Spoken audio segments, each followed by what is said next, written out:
I have the pleasure of being joined today by Dolf van den Brink, CEO of Heineken.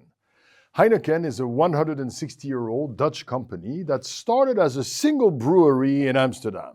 Today, Heineken is the world's second largest beer company, operating more than 160 breweries, producing 250 million hectoliters of beer sold in more than 190 markets. Heineken produces and markets over 350 different brands, including international household names such as Amstel, Tiger, Bintang, Desperados, and of course, the truly global Heineken. Heineken also sells other low-alcoholic beverages and some non-alcoholic, representing a bit more than 5% of its turnover.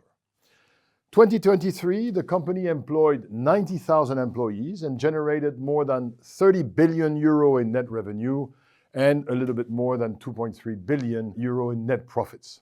Heineken is listed as a company, but the Heineken family has maintained a controlling voting interest.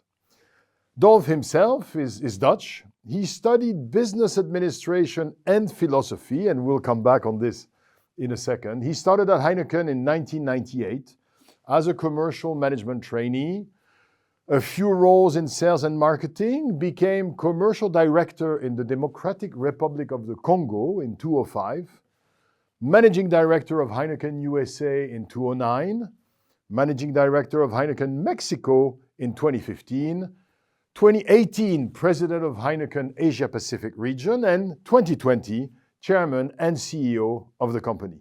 Dolf, thank you very much for joining us and a warm welcome to you. Thank you, Jean-François. I would like to start with a few strategic and organizational questions and then maybe move to more personal questions on your leadership journey. Okay? I'm ready. Okay.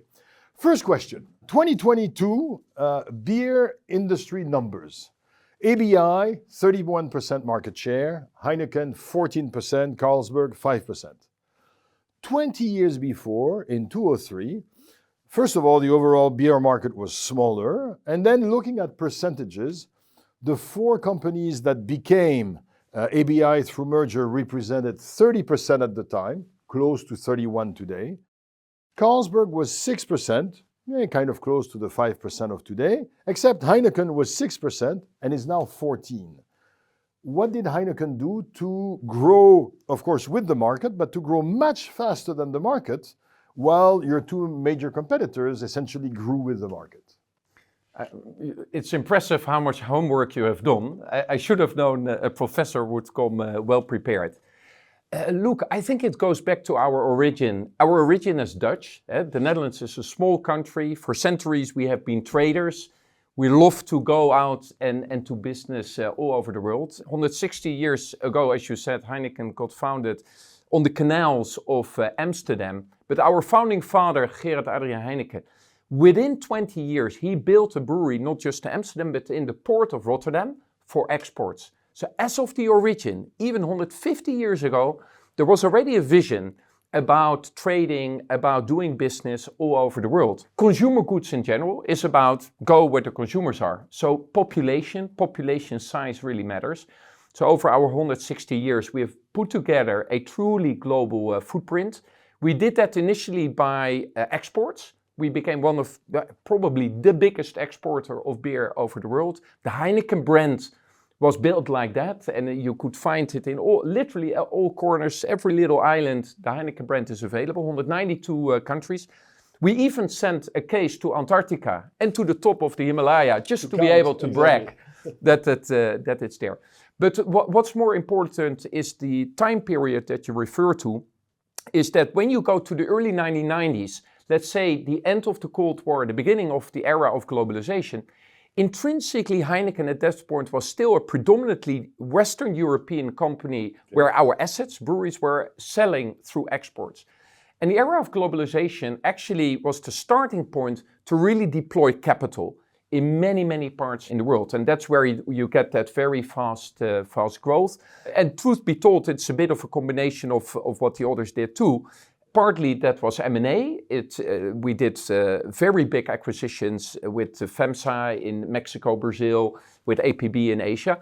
And because you then put together a footprint with a lot of population, but also a lot of population growth compared to the more developed markets of North America, Europe, you start becoming a organic growth engine. And then, as always in our strategy, the cherry on the cake is the Heineken brand, because premium beer is basically outgrowing the beer market in every market, no matter the maturity.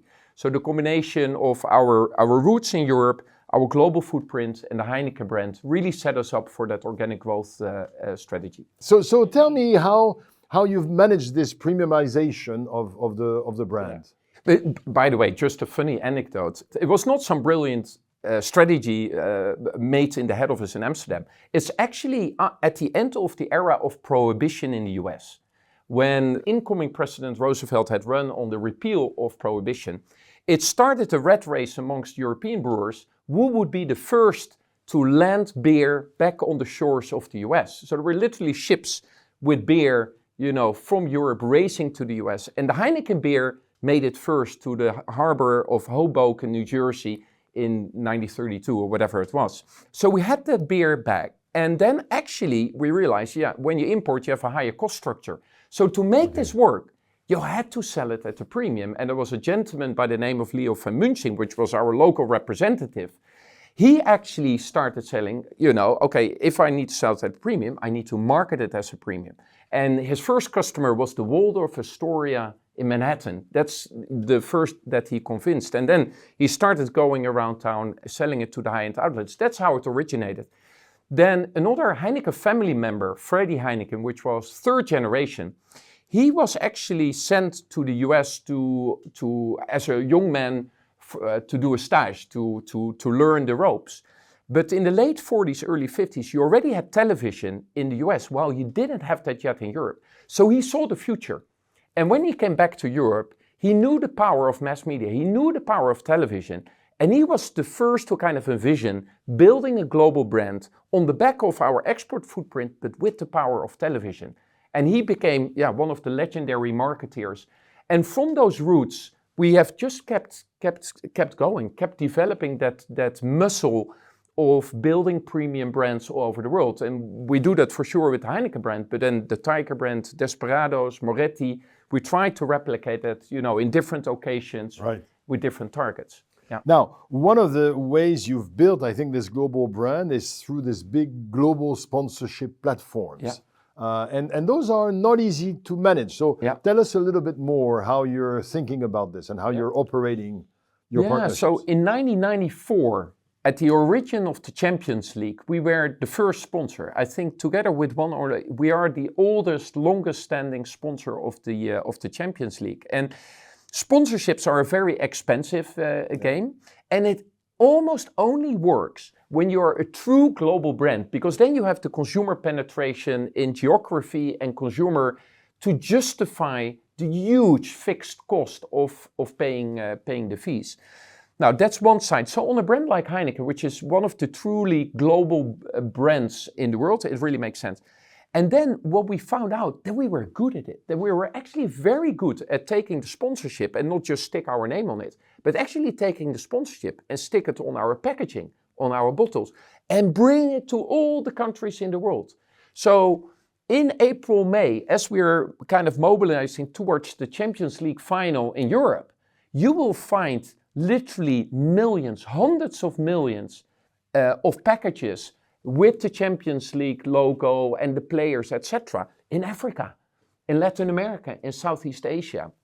And we really have created, a great partnership where we're not just a sponsor bringing a sponsorship fee. We are actually activating and we are making the Champions League platform bigger in parts where historically it has been less present. So it's a self-reinforcing. That's the partnership aspect. That's the partnership. It's good for the UEFA people. Yeah, and then we started Formula One back in 2015, not realizing that a year later Liberty Media would come in and reimagine it, do the Netflix series. So the property has been growing incredibly. And the thing, again, we don't want to just bring a bag of money. We know that's part of it. We want to bring something where that's global activation, but also we are really good at activation, at entertainment.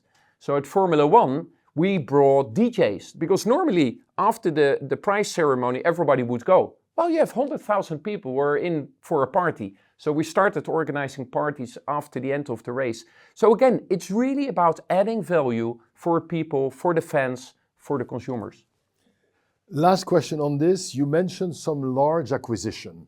How difficult was it to integrate these large acquisitions? Heineken there's a family background, there's a real culture in the company. Yeah. How do you integrate these large acquisitions? So first of all, my predecessor has done an amazing job at that, because he really led and initiated that era of large acquisitions and building, let's say, the muscle to integrate. But I think from a culture point of view, Heineken has always been very local for local. We are not a kind of a dominant culture that comes in and puts our fingerprint on everything. Beer is still a very local business. You have a local brewery operated by local employees, local route to market, mostly local brands. Believe it or not, as big as the Heineken brand, it's only a quarter of our global volume. The majority of our volume are local brands. It's very locally regulated.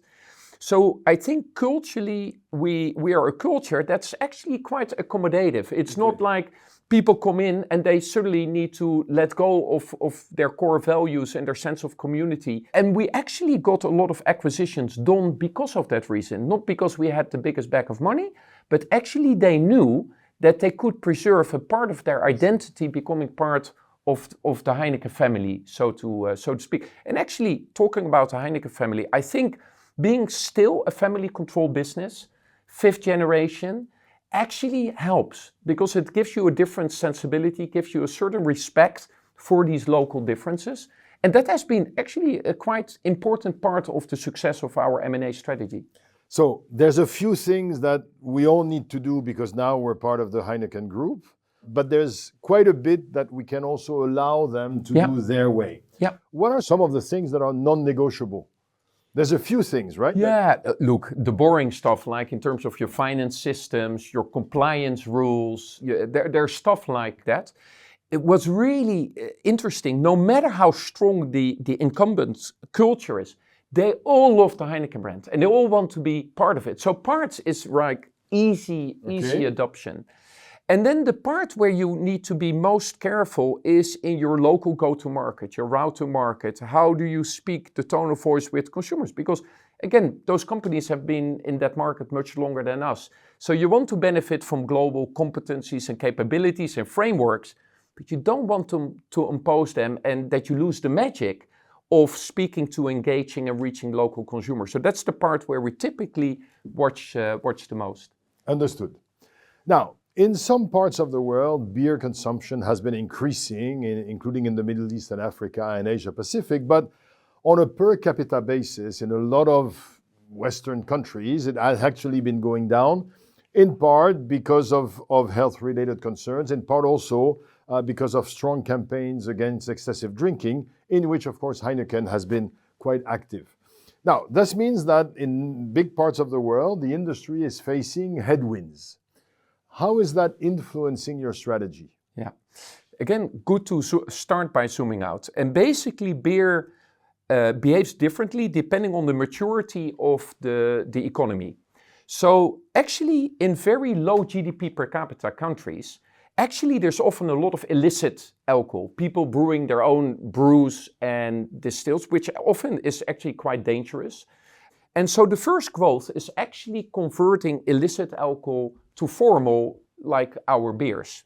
So you see, some of our markets in Africa, we came in decades ago, and you basically convert illicit alcohol to kind of our beer brands. Then as economies mature and start growing in GDP per capita, let's say those lower middle income countries, Mexico, Brazil, Vietnam, Cambodia, South Africa, with the GDP per capita growing and often good demographic growth, beer industry really grows very fast. And we still see that in many parts in the world. But then at above a certain GDP per capita level, it starts plateauing. And it partly has to do with aging populations, because these populations in these more middle income countries are often much younger. And of course, we have aging like here in Europe. So that is the phenomenon. That logic is not changing. There is more pressure in the more developed markets about the health implications of alcohol, as it should be. We always have been very clear that beer brings pleasure, but beer comes with responsibility.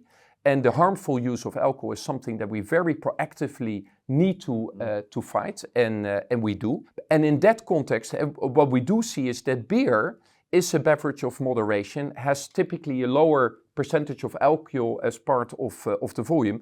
And we're really experimenting in bringing new options to our consumers. So where beer traditionally has 4 or 5% alcohol, we are now bringing propositions of 2-3%, like the Radlers. And back in 2016-17, I dare say, we revolutionized the 0-0 beer market. 0-0 beer has always been there, but it was bad to drink. It was sweet, it was very malty, very high in calories.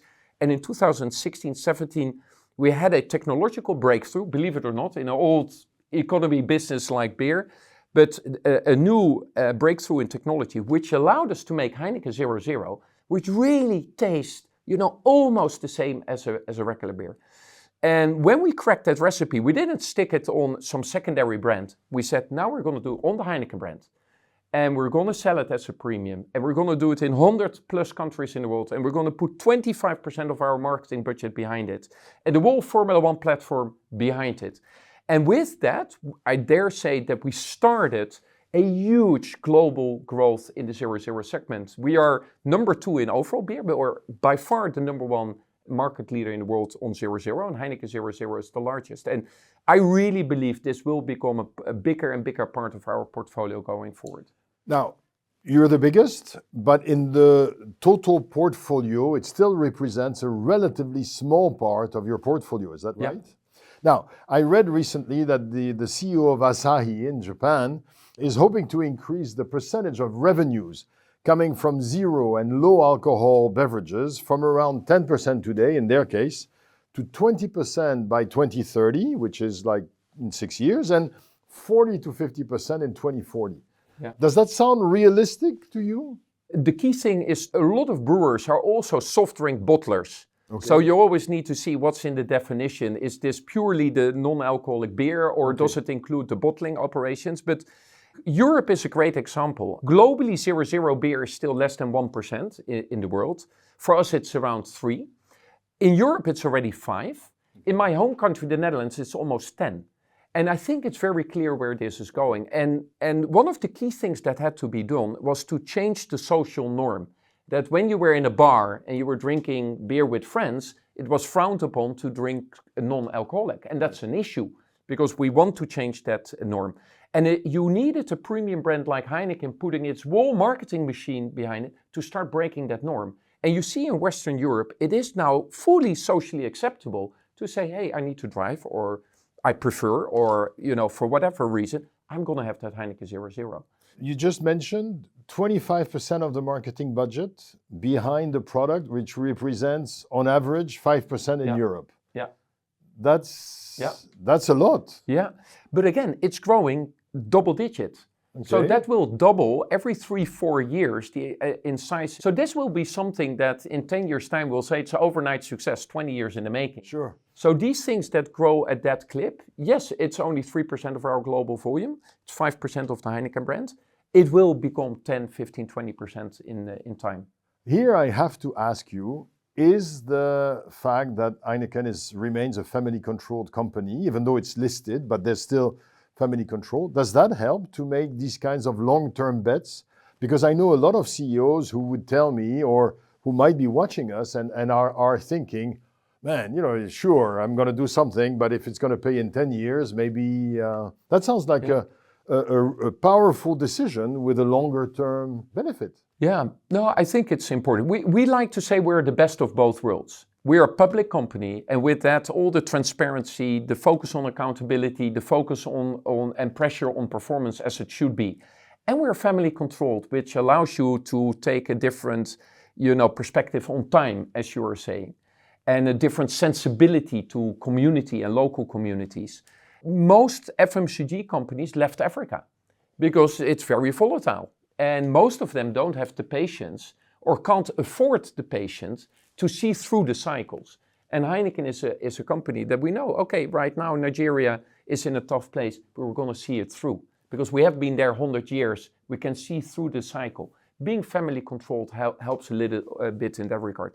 But I want to be very clear, and we're very clear to our people, there's many family companies who are actually complacent because they are too protected. Of course. And that's why I like being a public listed company too, because that brings the rigor, the accountability, the performance intensity. Very fair.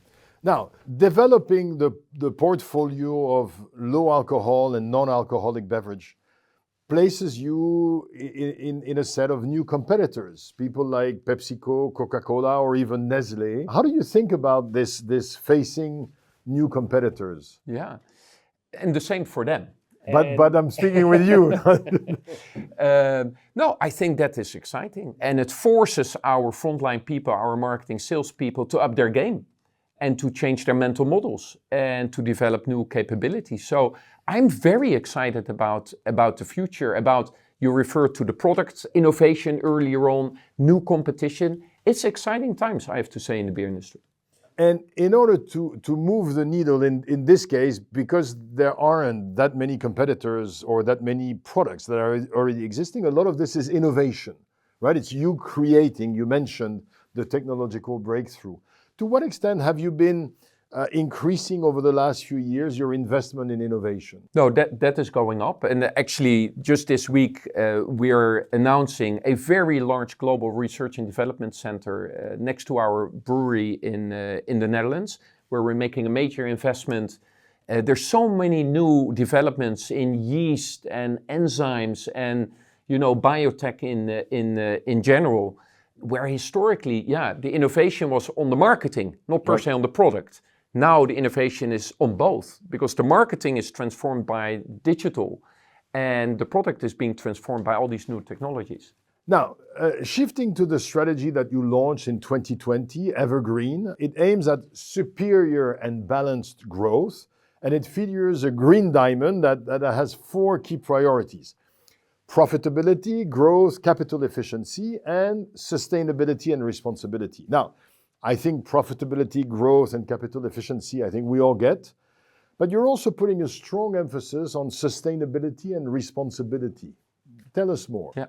Now, look, we are not unique in that. I think many companies do that these days. We used to have a triangle. It was called the golden triangle of growth, profitability, and capital returns. And we added that 4th dimension, making it a diamond. And it's a clear signal that all 4 matters. It's not an either or. And the trick is balanced growth, to make sure that you find the right balance between sufficient growth at the right profitability with the right capital return, while making sure you reduce your ecological, social footprint. And we have been doing it in practice for decades. But actually, this was a step up in being quite explicit in terms of the expectation to our organization in that regard. It was super well received. I think also there's another element about beer. Beer is the most capital-intensive consumer good category. That has to do that a brewery, with all the kettles and pipes and tanks, it's very capital-intensive. We spend about 2.5 billion of capital expenditure a year, and that's kettles and pipes and tanks going, into the ground all over the world. When you put it there, it's going to be there for 50, 60, 70 years. We have breweries where the brewery in Monterrey, where I was living, was 130 years old. Now, when you know that the capital is going to be around for so long, and you can't pick it up, you can't repurpose it, a brewery is a brewery, it brings a sensibility that this thing is only going to pay back if in future generations it's still going to be able to thrive. So we have this whole notion that the company will only thrive if the communities, the country, the environment in which we operate can thrive. Again, these days that's pretty common practice, but I think we have an extra sensibility because of how local we are and how capital intensive, and that we're really there for decades. And that's why I wanted to be more explicit about it. Now, in a number of interviews and speeches, you have put a lot of emphasis on the fact that indeed you're working for more than shareholder value. I think you've said, if a company doesn't make a profit, it dies. But profit cannot be the sole purpose of business, just like breathing cannot be the sole purpose of living. Look, also that I don't think it's a unique perspective. I think it fits in the kind of continental European tradition in the Rhineland governance model. Also, when you look to the corporate governance code in the Netherlands, it's an all-stakeholder model explicitly, with the purpose of sustaining and guaranteeing the continuity of the company for all stakeholders. That is the legal core of governance in the Netherlands, and I think it is similar to for example, Germany. So yeah, in that sense, it's not about maximizing profit here and now. It's really about serving your consumers, your customers, taking care of your employees, over time sustaining the continuity of the company. And again, being a family-controlled company, 5th generation, 6th generation being born, it is really this notion of, oh, am I going to leave this company, in the hands of my successors better than I found it? That sensibility is deeply rooted in the company, being a family-controlled business, as well as kind of the cultural roots of the company. This notion of stewardship that you just mentioned is also something that we just discussed in the CEO roundtable, where one of the points we made is that indeed leaders are paid to leave the organization in a stronger state. Yeah. And I think in a family business, this is probably a little bit easier to maintain high on everybody's radar screen, because it's your kids. Yeah. It's not some other shareholders. It's really interesting. Now, EverGreen seeks to combine the benefits of size and collective muscle on one side with local entrepreneurial spirit and empowerment. And you've already mentioned this, we're quite accommodating. But if I think of size and collective muscle, generally it comes at a certain expense of entrepreneurial and local empowerment. So how can Heineken manage to be big and also fast and agile? Yeah. Now, the way we solved for that historically was keeping our operations very local. So our local OpCo general managers and the management team have full P&L ownership and are fully empowered to lead their operating companies. And with that kind of local empowerment came a lot of agility. But what you're now seeing in a world that is globalizing, in a world where through IT everything is getting connected, actually being purely local also has a cost. Exactly. In the sense that your ability to pick up learnings and share learnings across the network is compromised. And so one of the things that we try to do with EverGreen is try to square that circle and try to keep that local entrepreneurial spirit that's deeply ingrained in this company. When I, as a young man, was sent to the Congo and you were thrown into the deep end and you just made it work, that kind of sense of fierce, entrepreneurial spirit, independent, we want to preserve that. But at the same time, particularly on the back end, we want to say, okay, there's that notion of independence, but we need to breed a notion of interdependence, that together we're stronger than alone. Being part of the Heineken network should come at a benefit rather than a cost. And we do that particularly in how we're digitizing the company. That's kind of the neural network that ties the network of OpCos together. But every time I'm keeping an eye on, is it not intruding on this spirit of entrepreneurship and local empowerment of our frontline people? Connected to this, you've been increasingly taking a stand on various aspects of the state of the world. In particular, you've expressed your concern over the polarization, the growing polarization that we observe pretty much all over the world between groups, between communities, between countries. Now, I understand why you feel this way, but you're going one step further than feeling this way. You're speaking publicly on this topic as the CEO of a beverage company. What is leading you to take that public stand? Yeah, it's a bit personal. I'm doing this mostly in the Netherlands, in my home community. Let's be transparent about that. And it had a lot to do that when in 2020, I came back to my home country, the Netherlands, after 15 years of living abroad and 15 years of not even living in Europe, but all over the globe. And I came home. On one side, I thought, wow, the Netherlands is like the most beautiful country on the planet. I'm so lucky to be back home. But then speaking with friends and family and watching the media, It was as if we were in some, terrible, terrible place. So I saw this discrepancy that the narrative in society had turned so negative through polarization. And as a big company in a small country, we also suffered some of the consequences in being heavily criticized. And I had a kind of a moment where I stood on a crossroads where it would have been easy to kind of rationalize the Netherlands is only X% of my business. I'm a global CEO. I'm not going to be bothered. I'm just going to focus on my global business. But then I thought, no, but I'm a Dutch citizen. The company is rooted in the Netherlands. That's too easy. If I don't like it, I need to do something about it. And I started reflecting on this, like, why is this happening? And yeah, I think we need to acknowledge that the era of globalization has been very good for global business, has been very good for a global company like Heineken. But for a big portion of our societies, it has not worked out that well. And especially the not higher educated proportion of the labor force, with stagnating salaries, with much more job insecurity, disruption through automation, flex work, you name it. They have a very different take on current reality than we did. And I really had to take time to realize that fully.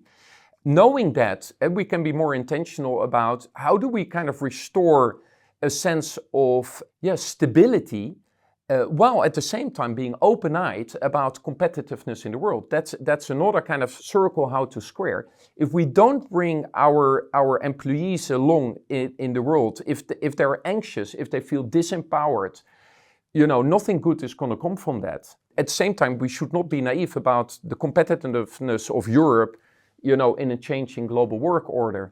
We can't leave this to the politicians. I feel we do need to participate in the debate with caution.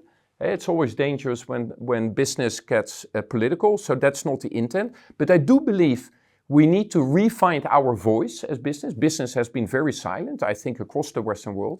We need to refine our voice, taking care of our employees, but also refine a way to verbalize how important the competitiveness of the economy is, of having a good future-proof business, the importance of entrepreneurship and risk-taking. And that voice has not been heard for a while. The folks around you, your board, your chief communications officer, are they encouraging you, or are they telling you, look, Dolf, take it easy on the public speaking and stay focused? I think they step aside and say, good luck with that. No, I think a little bit of both. I think there's a growing awareness, like in the meeting that we just had together with the CEO meeting, a growing awareness that we should. Okay. But how to do it is not that easy. And I realize it's not about suddenly, trying to make society love us again. No, it's not about that. But it's at least to participate in the public debate and finding your own voice. And I'm trying to do that at least in my home community, the Netherlands. Yeah. Now, as you know, Dolf, I'm a leadership professor, and so I have to ask you a few questions about your leadership journey. First, I was really interested by the fact that you studied, and I think somewhat simultaneously, business and philosophy. Why and how did these joint studies influence you?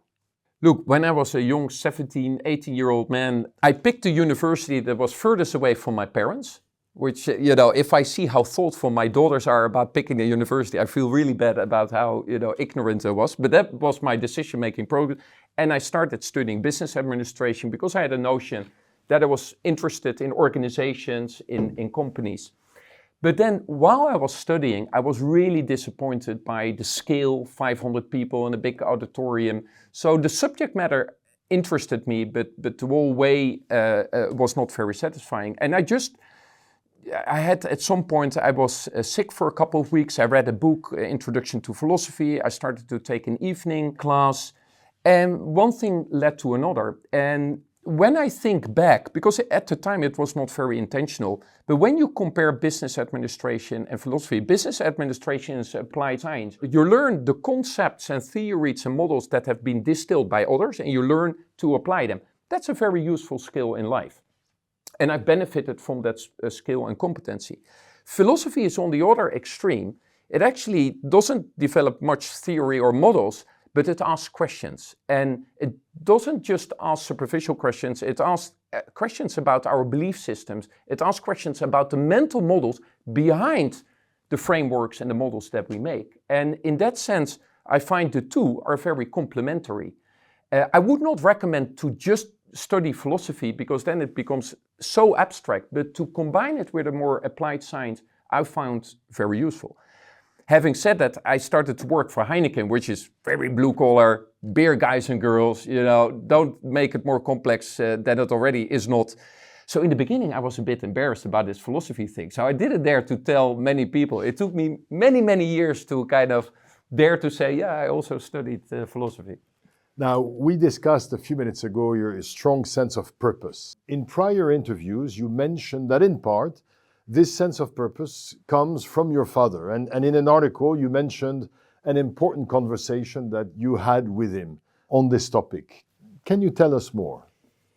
Yeah, I think I was like many others. When you start, I just wanted to excel. I wanted to perform. I wanted to be recognized, and you grow through the ranks, and I learned to be a good people leader. But intrinsically, it was still a lot about putting a dent in the universe and proving myself. That really changed in that one conversation you referred to. My father was young, 66. I was in my early 40s. He got a brain tumor and he passed away in a couple of months' time. And I was living in New York at the time. And when it became clear the end was near, I asked my father, would you be okay if just you and me go to a hotel for a weekend and just walk and spend some quality time? And we did. And during that weekend, I asked every question I could imagine. And it's maybe the most important weekend of my life. And the last question I asked my father was very, old-fashioned guy. He was a macroeconomics professor and a banker. So he was not into management lingo and fashionable topics. But I wanted to ask him, and I did ask him, Dad, what's your purpose? And again, I thought he would not seriously answer it. And he answered it in a heartbeat. And he said, Dear Dolf, it's to make the world a tiny little bit better, but to work hard for it, because it doesn't happen automatically. The world's a bit better, to work hard for it, because it doesn't happen automatically. And 3-4 weeks later, he passed away. And I'm so grateful, because it was a threshold moment in my career from being very busy, pretty much with proving myself and excelling, to saying, no, there needs to be something more. And it was really kind of, okay, there's a whole other dimensioning opening up in terms of, what you can aspire to. I think somewhat connected with this, in previous discussions, you highlighted the importance of letting go of others' expectations in order to focus on being the best person you can be. And you've mentioned earlier, right, this race that all of us were on for varying periods of time, and some of us still are, to try to live up to others' expectations. Why is it important to let go of others' expectations, and how did you go about it? Yeah, I think that is the definition of true authenticity, is to finding your own purpose, your own way, your own passion. And as long as you're trying to live the expectations of others, and when they are not truly in sync with your deeper self, you get distortions. And actually a lot of the dysfunctional behavior in business is coming from these kind of distortions, where somebody tries, I've been in cultures where it was important, or where it was thought to be very strong. And so you had people who say, okay, I'm a leader, I need to be strong and I need to be tough. But that was not who they were in their core. And that creates a distortion in how you show up and how you lead people. And people feel it, people sense it. I wish everybody to discover early in life, who's the true Jean-François, who's the true Dolf, what works for you and what not. And for me, that moment was in the Congo. I was very young, I was in my early 30s, I was sent to Kinshasa. That's not, I went from the Netherlands to Kinshasa. I became a leader of people. I had a team of 750 people. Africa, I interviewed a couple of people, like how to go about it, and say, Africa, you need to command respect, because otherwise they take you on a walk and bad stuff will happen. You need to be a strong leader. And in your first weeks, you need to fire somebody so they see they should take you serious. All of that, yes. And so I show up, and And, I still look relatively young, but at that time I was 32, I looked 25, so I worried about it. So I'm ashamed to say, I even put on glasses because I thought it would, make me look a bit older. I put on a suit, and I'm not really a suit guy. And I started going, and after 6 months, I was just draining my energy. And I had an evening at home with my wife, Sylvia. And I said, I don't know whether I can last, whether this is going to work. And she looked at me and she said, you know what? Start by taking those damn glasses off. They really don't look good on you. And just be Dolf, do your thing. And somehow it sounds so trivial, but it was the little kick in the behind I needed. And I just made up my mind, okay, it's going to be as it's going to be. I took off the glasses, I took off the suit. They could me just call by my first name. And I just started to follow my intuition. And I needed that extreme environment of the Congo to realize that. I think maybe if I would have stayed longer in Europe, I would not have been pushed out of my comfort zone to realize that I was pretending to be different from who I truly was. And that's where I kind of discovered my way of engaging, connecting with people. And then I learned my purpose is about, working with teams, especially when they're a bit lost in the forest, giving them a sense of purpose, direction, clarity, self-respect, and do amazing things together. And then I realized that's what I want to do the rest of my career. And in a way I have. It's just the chessboard got bigger, right? But in a way it's what I discovered, what really makes me tick all those years ago in Kinshasa. Now, you just mentioned the importance of authenticity and being true to yourself. But in other discussions, you also emphasize the need to continue to learn and evolve, because sometimes who we are is not really who we want to be. I know someone really well who comes from a family of very angry people, and this individual can get angry remarkably spontaneously and remarkably authentically. But that's not necessarily who this person wants to be. So how do you find this balance between I want to be authentic, but I also want to become my best self, even though that's not initially my programming? But then it depends on how you define authenticity. So one of the things I learned, I grew up in an intellectually dominant kind of family. And to survive at the Sunday night dinner table, you had to go in gun swinging. And you had to, throw everything you got at it just to socially survive in a way. A lot of our distortions are the social survival mechanisms of our youth.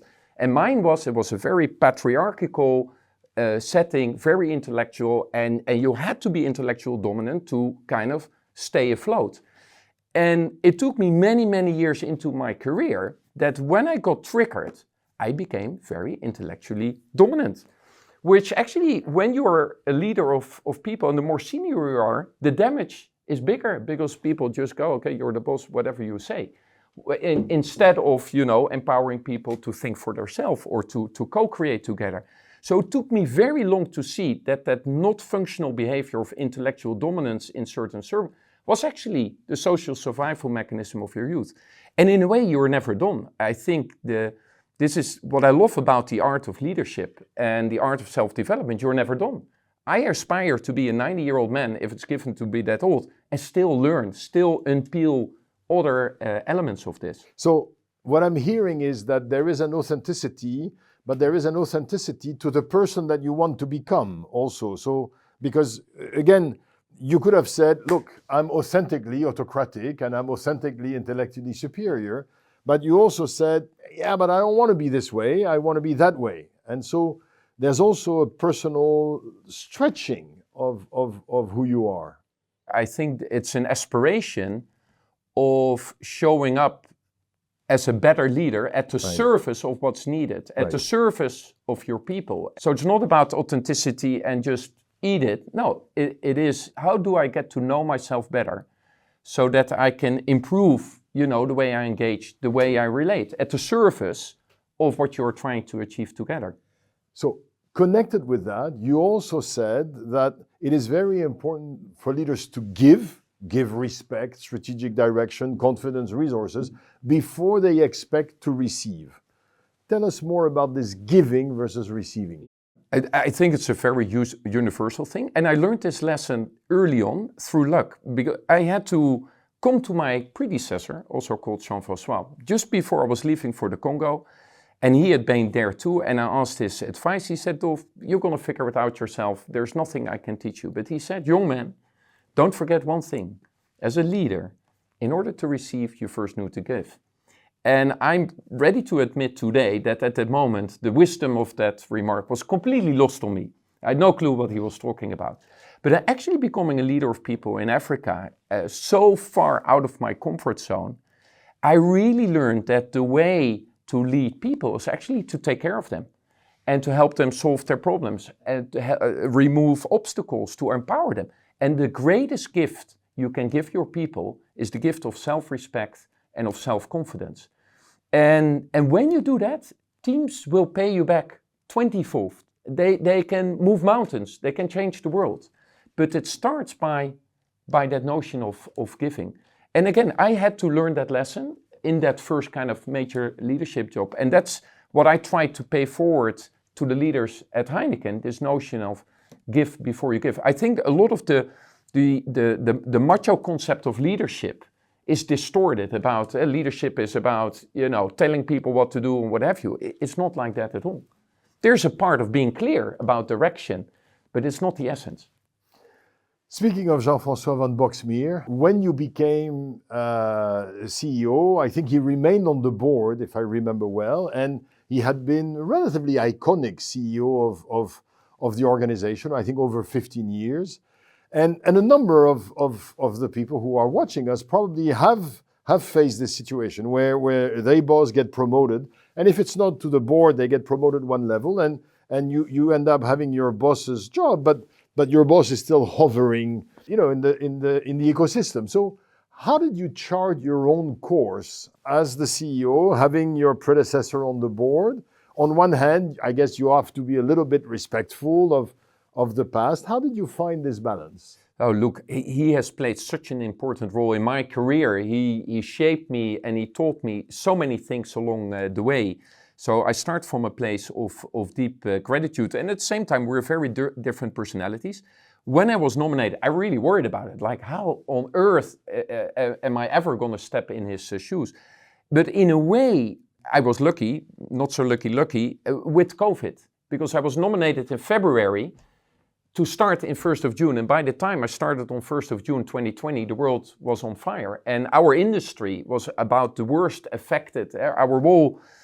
the essence of beer, restaurants, bars, travel was wiped out. Yeah. And in a way, that crisis helped because I didn't have a spare second to reflect on any of those concerns. And I just needed to give it my all to keep the company afloat and keep our arms around the organization and lead it through these turbulent waters. And it was also so different that in a way, everybody was kind of very supportive. I was very, very grateful, not of just him, but the whole board. Everybody saying, okay, this is so unprecedented. We all need to back up the executive team. And that made it way easier. Right. And by the time we came out of the crisis, at that time... You'd already been 2 years on the job. Exactly. Understood. Now, being the CEO of an organization as large, as complex, and as challenging as Heineken, I'm sure must be tough sometimes and demanding.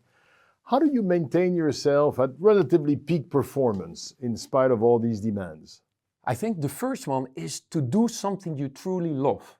Because at least it's way easier to carry the burden if what you do is in sync with your passion. So that is one.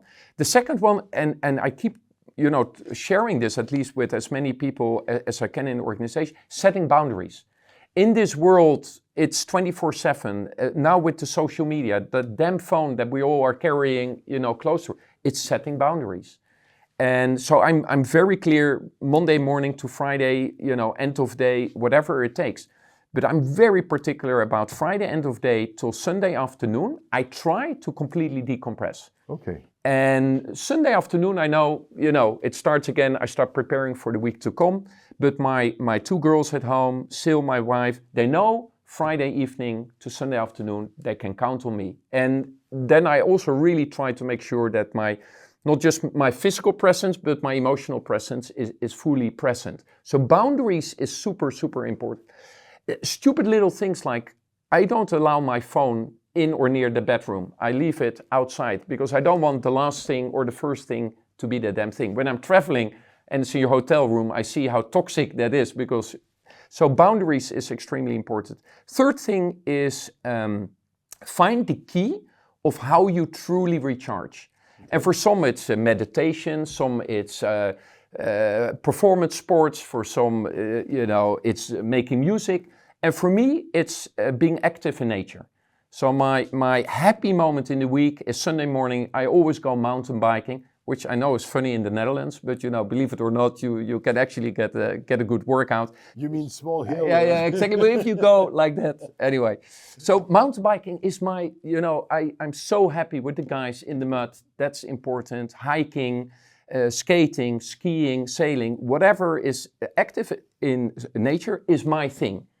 And I just know when I start stretching things too thin, I say, okay, I need extra mountain bike ride, or hey, Sil and I, let's go for a 2-day hiking trip somewhere. Okay. So finding that thing, that is your quickest and most efficient way to decompress and recharge. Yeah. And it sounds like you're also mindful of your own state and anticipating the need for recharging. I had somebody because I think many of us, we're very brainy. Our whole education system makes us very conceptual and very brainy.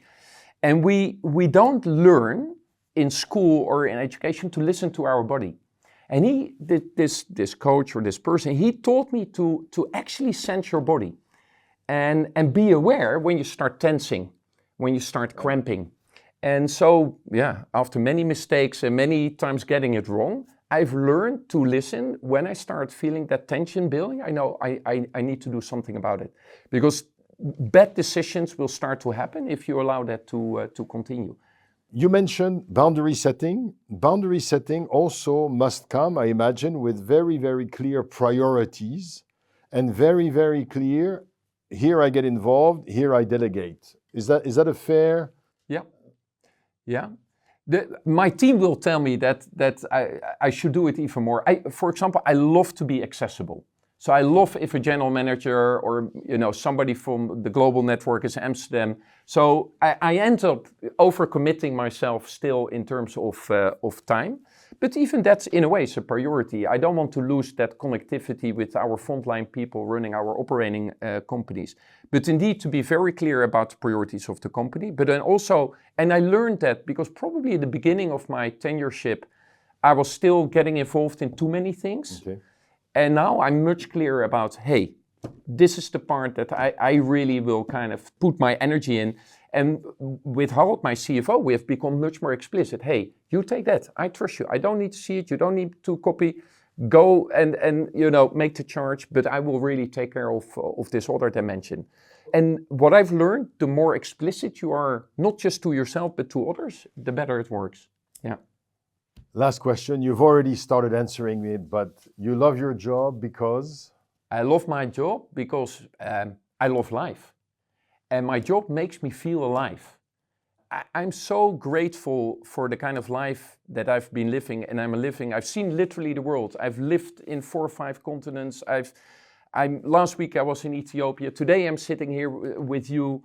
I feel incredibly alive and lucky for the experiences that have come my way. And